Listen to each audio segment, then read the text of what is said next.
বাক্যগুলোকে আমরা আদেশ করি, উপদেশ করি, অনুরোধ করি, ভার্ব দিয়ে শুরু করি, সেই বাক্যগুলোকে যখন আমরা না বোধক করব, আগে ডু নট দেব, ডু নট দিয়ে ভার্ব বসাবো, বাদ বাকি অংশ লিখে দেবো।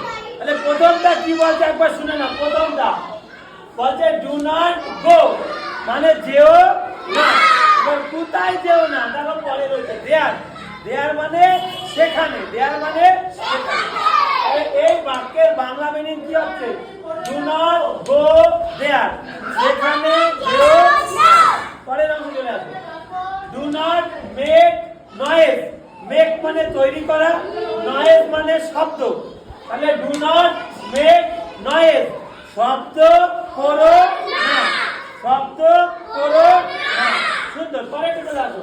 চারটা কি বলতে থাকো। Do not quarrel, do not quarrel, quarrel মানে ঝগড়া করা। তাহলে ঝগড়া করো, আর ডু নট মানে না, ঝগড়া করো না। আমি শুনবো, প্রশ্ন শুনবো, সব শুনবো। ডু নট কোয়ারেল, ঝগড়া করো না। এবার পাঁচ দাগ।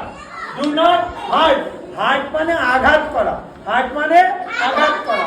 বলছে আঘাত করো না, তাকে বলছে এনিম্যাল, এনিম্যাল মানে কি? পশু। তাহলে পশুদের আঘাত করো না।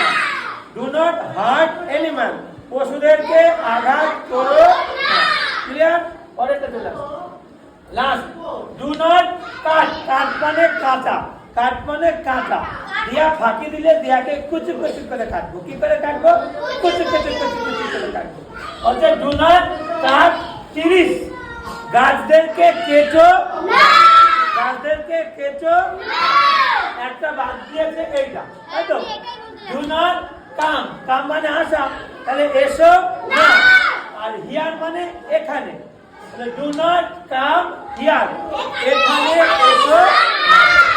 আরেকবার সুন্দর করে রিভিশন দিয়ে দেবো, ভালো করে বুঝে নাও, মন দিয়ে। মাথাটা এদিকে এদিকে উঠে দাঁড়া, উঠে পড়ো।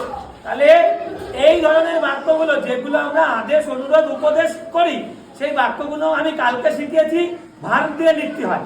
গো দেয়ার, সেখানে যাও। কাম হিয়ার, এখানে আসো। ইট ইয়োর মিল, তোমার খাবার খাও। এই বাক্যগুলোকে যদি আমরা না বোধক করি, তাহলে প্রথমে আমাদের দিতে হবে ডু নট। ডু নট দিয়ে লিখে দেবো। ডু নট গো, যেও না। ডু নট ইট, খেও না। ডু নট প্লে, খেলো না। ডু নট ড্রিঙ্ক, পান করো না। ডু নট রাইট, লিখো না। ডু নট রিড, পড়ো না।